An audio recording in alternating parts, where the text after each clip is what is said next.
Vedete, in questo momento la macchina fa tutto da sola, è partita la mungitura in automatico, adesso ci saranno altre cose, allora noi ci troviamo a San Donà di Piave sostanzialmente per vedere una stalla modernissima e poi dopo vi parleremo di consumatori, soprattutto attenti ai viaggiatori, e poi dopo altre cose con Claudio De Stefani. Partiamo con la sigla per Tiraterra di questa settimana.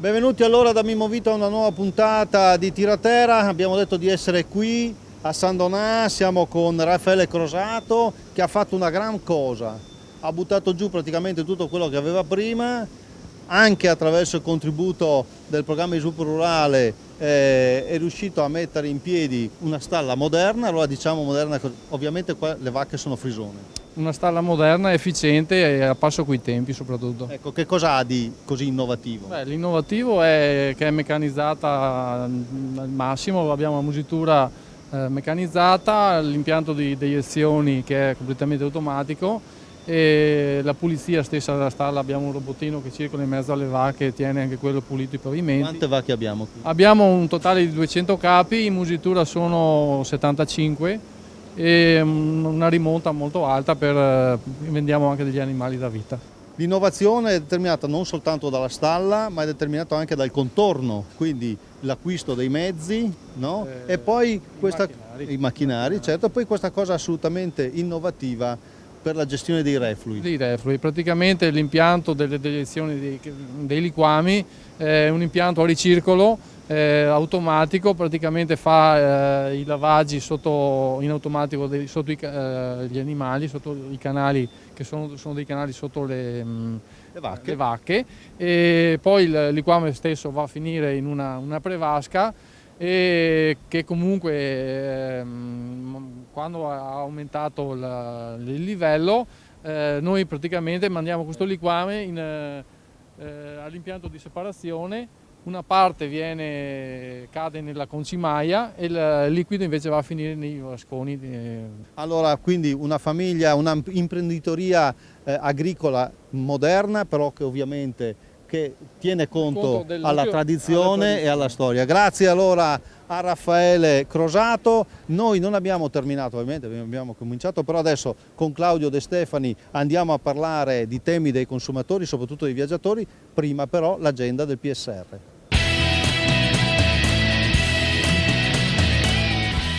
Saranno disponibili il 14 ottobre le graduatorie del bando PSR per la misura 133. Per il sostegno alla promozione dell'agroalimentare veneto richiesti quasi 5 milioni di euro. È prevista per il 12 novembre l'uscita delle graduatorie della misura 123 dedicata all'accrescimento del valore aggiunto dei prodotti agricoli. 143 le domande presentate per oltre 40 milioni di euro di aiuti. Coerente con gli obiettivi di sostenibilità e gli aspetti ambientali, lo dice la proposta di rapporto ambientale di ARPAV nel contesto della valutazione ambientale strategica del PSR Veneto. Il documento è disponibile su www.regione.veneto.it. Eccoci qua, amiche e amici del nostro programma, siamo arrivati all'interno dello spazio dedicato alla tutela dei consumatori. Come vedete io sono in aeroporto, sto per partire. Ho l'intenzione di acquistare della merce all'estero e per questo motivo io ho chiesto aiuto al dottor Cesare Remita, che è responsabile del SOT degli uffici delle dogane di Venezia. Dottore, sono un po' preoccupato. Vado? Allora, io le dico di andare, però mi raccomando, non faccia acquisti all'estero, sa? Perché quando lei ritornerà ha l'obbligo di dichiararli da noi negli uffici doganali all'atto dell'arrivo e probabilmente lei ha l'obbligo di pagare i dazi e l'IVA dovuta. Quindi può darsi che non sia un acquisto vantaggioso. Non ho fatto un affare praticamente. Secondo me no, anche perché è vero che ci sono delle franchigie, ma sono basse. Se lei mi prende qualcosa di valore, quindi lei quello che ha risparmiato poi lo paga, giustamente. Io la consiglio di andare presso gli operatori nazionali. Senta, io invece vedo che lei ha in mano una guida importante. Di che cosa si tratta? Allora, l'Agenzia delle Dogane, che gestisce il territorio e cerca di garantire la legalità dei traffici, dà un servizio ai cittadini, nel senso che diamo la possibilità al cittadino di sapere quali sono le incombenze nel momento in cui parte verso un paese extracomunitario e quando arriva, oppure anche quando si sposta sul territorio intracomunitario, anche perché ci sono dei vincoli, e dà la possibilità di sapere quanta valuta io posso portare dietro, che merce posso portare dietro, cosa posso riportare dietro in franchigia. Quindi è una carta che consiglio a tutti prima di partire, carta che è reperibile presso il sito dell'Agenzia delle Dogane. Quindi se lei deve partire, la consiglio, mi raccomando, di relazionarsi con le dogane, perché noi siamo a disposizione del cittadino. Non solo io, ma anche i telespettatori che ci seguono. Certo. Allora, consumatori, avete sentito, il messaggio è stato lanciato, la tutela c'è, per cui mettetevi in contatto se state partendo, oppure se andate, perché il problema esiste anche quando si esce. Si parte o si arriva verso paesi extracomunitari, sia quando si va verso paesi comunitari. Grazie, dottor Cesare Piacere Remita. mio. Grazie. E speriamo bene. Informazioni utilissime. Allora, noi ci fermiamo qui, adesso la linea passa a Mimmo Vita e poi, quando ci ritroveremo per la parte conclusiva della nostra trasmissione, vi porto a scoprire un posto bellissimo del Veneto. Restate con noi. Quello che la telecamera vi mostra in questo momento, grazie della linea Claudio. Allora, noi siamo qui per parlarvi di biologico. Avete visto zucchine e cetrioli, e qua, siccome abbiamo vicino via Gatta a Zellarino a Mestre, allora loro hanno pensato bene, questi ragazzi giovani pieni di voglia di fare, di chiamarsi Biogatta. Allora, Biogatta è una SS, che vuol dire? Società semplice. Allora, è una società semplice, una società agricola, e noi abbiamo qua il dottor Jacopo Carrer, naturalista, no? Sì. Laureato in scienze naturali, abbiamo detto no, lascio tutto e prendo la zappa. Sì, diciamo che ho cominciato un po' per caso a fare questo lavoro, mi è piaciuto e ho capito che era quello che volevo fare. E adesso invece Biogatta che cosa produce? Adesso produciamo ortaggi misti di stagione, e quindi in base alla stagionalità proponiamo quello che offre la natura ai nostri clienti. Anche per un'agricoltura biologica comunque avere a disposizione delle macchine che ti aiutano, però costano le macchine. Sì, esatto. Come quella che vediamo dietro. Sì, per quanto poco l'aiuto delle macchine è indispensabile. E l'aiuto dove l'avete trovato? L'aiuto l'abbiamo avuto grazie ai finanziamenti regionali, per cui insomma appena formata la società abbiamo partecipato al bando e abbiamo fortunatamente avuto i requisiti per rientrare nei finanziamenti. Hanno aderito al cosiddetto PGB, quindi i giovani, e hanno avuto dei finanziamenti sia a fondo perduto oppure anche in quota parte per il fotovoltaico che avete acquistato.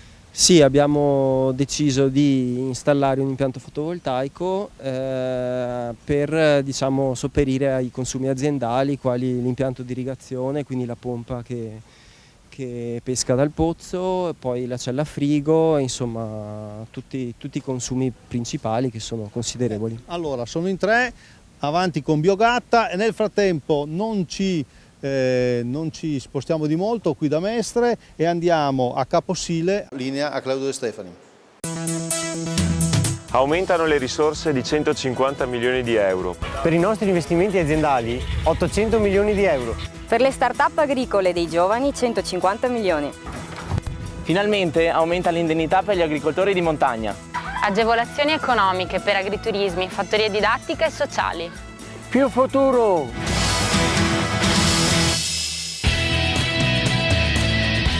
Eccoci assieme per la parte conclusiva della nostra trasmissione. Tiraterra si è spostata tra Cinto Caomaggiore e Portogruaro, siamo in provincia di Venezia. Oggi vi faccio conoscere i laghi di Cinto e per farlo nel migliore dei modi ho chiesto aiuto a Ivo Simonella, dottore forestale. Buongiorno, dottore, benvenuto. Buongiorno. Che cosa c'è di bello da vedere qui? Qui siamo in uno degli ambiti più interessanti del parco dell'Emene, del Reghina e dei laghi di Cinto Caomaggiore. Un ambito non grandissimo ma molto interessante, di circa 800 ettari, a confine tra Veneto e Friuli. Siamo nella parte più orientale della provincia di Venezia E qui abbiamo dei corsi d'acqua di risorgiva che hanno le acque più pulite della provincia di Venezia, per cui nasce questo parco per tutelare i corsi d'acqua. Qui siamo in vecchie cave di ghiaie abbandonate che sono naturalizzate e hanno una presenza di fauna acquatica incredibile. Tutto questo è stato possibile grazie all'intervento dell'uomo, come abbiamo scoperto, ma poi come si è riusciti a salvaguardarlo questo sito? Diciamo che siamo fortunati perché qui non ci sono né grosse fabbriche, c'è ancora un'agricoltura di vecchio stampo, abbiamo ancora i campi chiusi, quindi troviamo nel parco non solo i corsi d'acqua ma anche ambienti di campagna con i filari che separano ancora i campi uno dall'altro, e quindi abbiamo una realtà naturale che è mescolata a quella artificiale. Ma non è tutto qui e adesso vi mostriamo la seconda parte di questo nostro contributo. Seguiteci. Bene, ora ci siamo spostati lungo il fiume Lemene a Portogruaro. Qui siamo in una realtà, anche qui, via di mezzo fra artificiale e naturale, con un parco di 10 ettari di bosco, in realtà bosco di pianura, per cui sono le specie tipiche dei boschi planiziali del territorio veneto, ed è una realtà, forse il punto più bello del Lemene lungo il suo corso, che va da Portogruaro fino al mare. Venite a vedere dal vivo questa realtà che quest'oggi vi abbiamo presentato. Ringrazio il dottor Ivo Simonella per questo importante racconto che abbiamo fatto quest'oggi. Si chiude qui la nostra trasmissione, noi ci vediamo la prossima puntata naturalmente sempre in compagnia del nostro amico Mimmo Vita. Arrivederci.